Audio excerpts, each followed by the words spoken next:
Tarsali Baroda dairy તરફનો ગૌરવ પથ તોડી વાઈફાઈ ટાવર ઊભું કરવા અંગે તીસરી આંખ ન્યૂઝ નેટવર્કના અહેવાલ બાદ તંત્ર જાગ્યું છે અને કામગીરી બંધ કરાવી ટાવર હટાવવાની તજવીજ હાથ ધરાઈ છે। વડોદરા શહેરના તરસાલી બરોડા ડેરી તરફનો ગૌરવ પથ તોડી વાઈફાઈ ટાવર આજે ઊભું કરવામાં આવી રહ્યું હતું। પાલિકાના આઈટી વિભાગ દ્વારા વાઈફાઈ સ્માર્ટ ટાવર ઊભા કરવાની કામગીરીનો અહેવાલ તીસરી આંખ ન્યૂઝ નેટવર્કે દર્શાવ્યો હતો। પૂર્વ મેયર અને વિસ્તારના કોર્પોરેટર નિલેશ રાઠોડે પણ આ કામગીરીનો વિરોધ કર્યો હતો।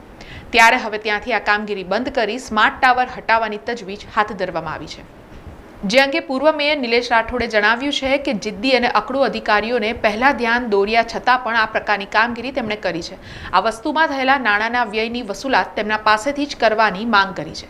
ન્યૂઝ ચેનલના માધ્યમથી અમે ત્યાંથી પસાર થતા હતા અને જોયું ને આપ લોકો પણ ન્યૂઝના ત્યાં રિપોર્ટરો હાજર હતા અને જે પ્રમાણે સમાચાર પ્રસારિત થયા અને જે થયું છે એ ખૂબ જ ખોટું થયું છે। કારણ કે આજથી 6 મહિના પહેલાં પણ જ્યારે એ લોકોને આપણે કીધું એ અધિકારીને કે ભાઈ આ જગ્યા નહીં થાય, આ જગ્યા નીચે વરસાદી છે, આ જગ્યા લોકોના ફૂટપાથ ચાલવા માટે આપણે બનાવે છે અને તમારે કરવું હતું તો આ ફૂટપાથ બનતા પહેલાં કરવું હતું, છતાં પણ જીદ અકડ અને એના કારણે આ કર્યું છે।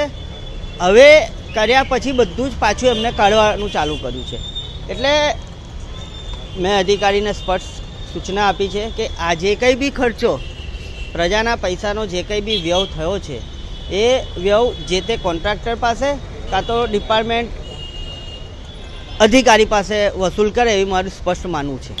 આ યોગ્ય નહોતું એટલે જ અમે ધ્યાન દોરેલું, પણ ધ્યાન દોરવા છતાં પણ જો પોતાની જીદ અને અકડ માટે આ રીતની કામગીરી શહેરમાં કરતા રહેશે તો પૈસાનો વ્યય છે અને ચોક્કસપણે આ ખરેખર ખોટું કરેલું છે। સમાચારોના સતત અપડેટ માટે TNN ન્યૂઝને YouTube પર સબસ્ક્રાઇબ કરી બેલ આઇકોન પ્રેસ કરો અને અમારી સાથે જોડાયેલા રહો Facebook, Instagram અને Twitter ઉપર।